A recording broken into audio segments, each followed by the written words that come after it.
waxay sidaa ahaato jacaylkaygii farxadeydii ay sii ziyaaday sanad ayaan isqabnay aniga gabadhii farxad jacayl aan ku wada nooleen maalin maalmaha ka mid ah ayaa gabadhu waxay igu tiri waxaan go'aansaday arrin aan rabaa inaan kuu sheego waxaan ku dhahay ii sheeg waxay igu tiri waxaan go'aansaday aniga meel gooniina ay dejisid waan naxay waxaan ku dhahay xabiibti maxaa kugu dhacay jaamacaddii waxbarashadeeda wax yaraa iga dhiman ood ogtahay aniga waxaan ku ballanay maalintaan isku filnaado inaan meel gooni ah degayno aabbana shalay waan kula ballanay waad ogeyd balankii aabbo aan la galnay balanka anaga isla galnay miyaan ka bixaynaa maxayse tahay dhibka ku haysto oo aan gurigaan ugu guurayno waxay igu tiri ani aabbaha ima qabo adigaa i qabo waxaan go'aansaday meel gooni ah inaan dego sanad aan familkaaga la degnaa in naag la qabo oo marwo ah oo guri gooni leh inaa ahay maba aaminsaniba waxaan rabaa inaan guri gooni ah degno waxaan ku dhahay ma dhacayso aabahay balan aan la galay ma laga yaabo marna inaan ka baxo markaas ay igu tiri haddii adiga balanka aabaha ka bixaynin oo gurigaan anaga ay iga guurinaynin waa ay furaysaa gurigaan waan ka tagaa waxaan ku dhahay mana ku furaayay waa laba qof oo isjeclaanahay aabba balankiisana waa oofinayna wax yaraan noo dhiman dulqaado maalintaan isku filnaado oo shaqaan helo waxaan kuu ballan qaadaa inaan ku guuriyo meel alla meesha haratid aan degno waxay igu tiri maya dharkeeday qaadatay way baxday guriga reerkoodii aaday arrintii ani ciddeedu uma sheegin inay qof caadi u baxdo qaraabo salaamaan ka dhigay laakiin idaa reerkeeda u sheegtay aabbaa la soo wacay waxaa lagu yidhi gabadhii oo calaa noo timaaday galabtii aabbaa baxay reerkii gabadha u tagay gabadhii uu la soo hadlay wuxuu ku yidhi gabadhaydii waxaa tahay gabadhaydii isaguna waa wiilkaygii labadiina waa idin wada jeclahay inuu gurigiina dhisnaado waa jeclahay labadiina jacayl idinka dhexeeyo ayaa maaragtay inaan niskii guurino niskii hayno oo arday ah wax baranayo ayaa jacaylkiin saa u heshaana u soo binnay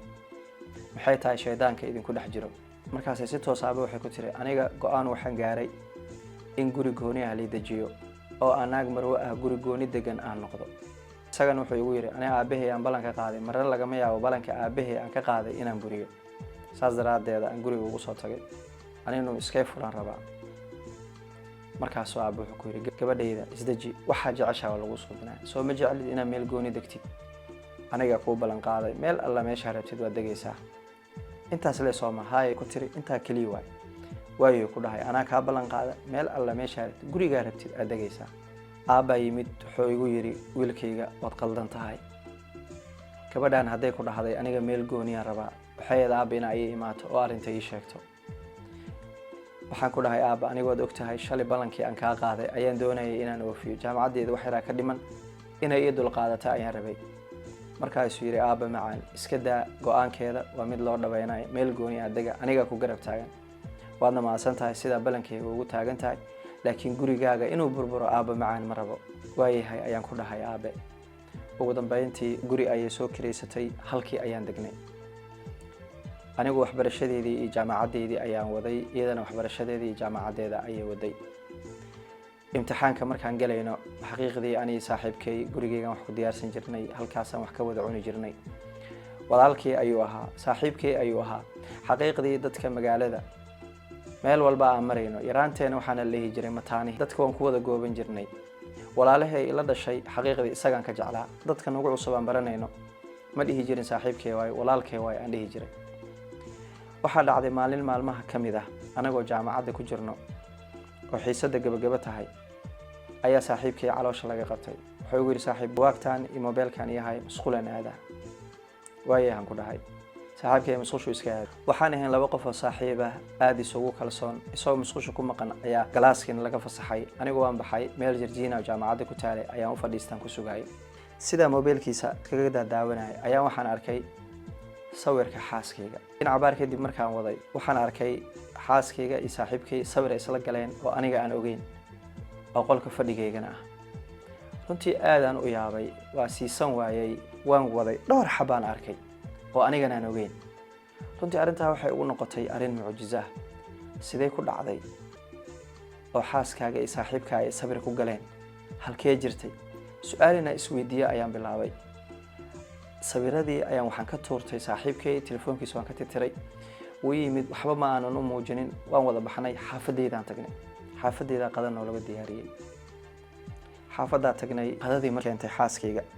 saaxiibkay si kalsooni leh gurigii uu u joogo qadadii gacanta markii la geliyay aruntii isiin weysay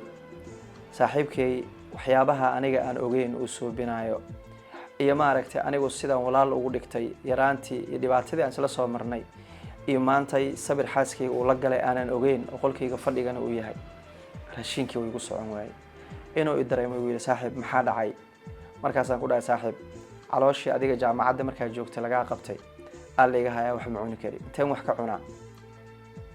si aan wax ugu sheegana waa la ahay si aan wax u weydiiyey waan garan la ahay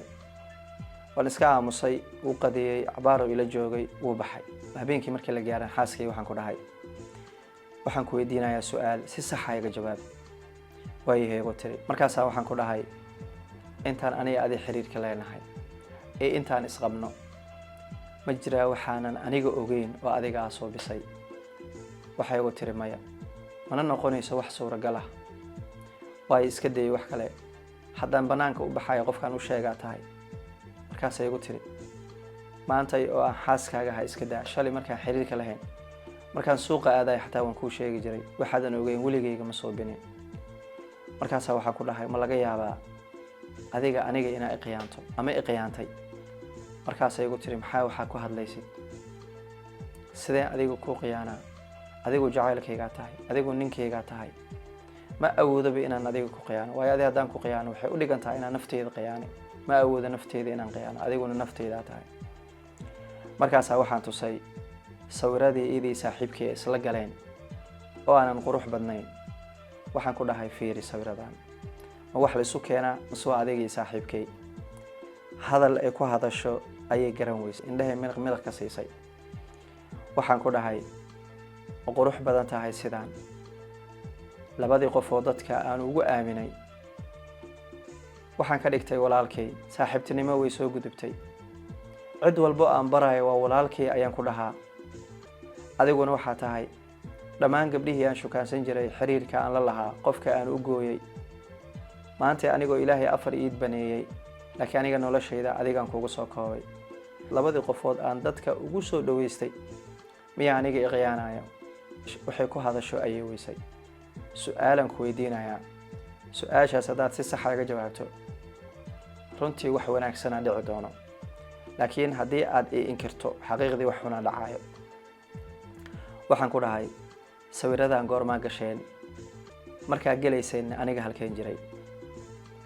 markaasay waxay ugu halkani waa hooyga qisooyinka ahiigsi lambar 1 mar walba waxaan kuu soo gudbiyaa qisooyin xaqiiqa kuwa muruga oo qalbigaaga taabanaya kuwa aad ku farxi doonto iyo kuwa aan ugu talagalnay bulshada inay ku cimri qaataan mar walba waxaan diyaar kula ahay inaan bulshada u soo gudbiyo qisada adigu kugu dhacday xanuunka badan ama farxadda badan ee qalbigaaga ka guuxayo haddii aad ku cusub tahay channelka fadlan subscribe noo dheh una share gareeya asxaabtaada hayloobin page-kana inaad follow noo dhahdo mar walba waxaan ku leeyahay ha guulaysto jacaylka waa anigoo ah Subar Carab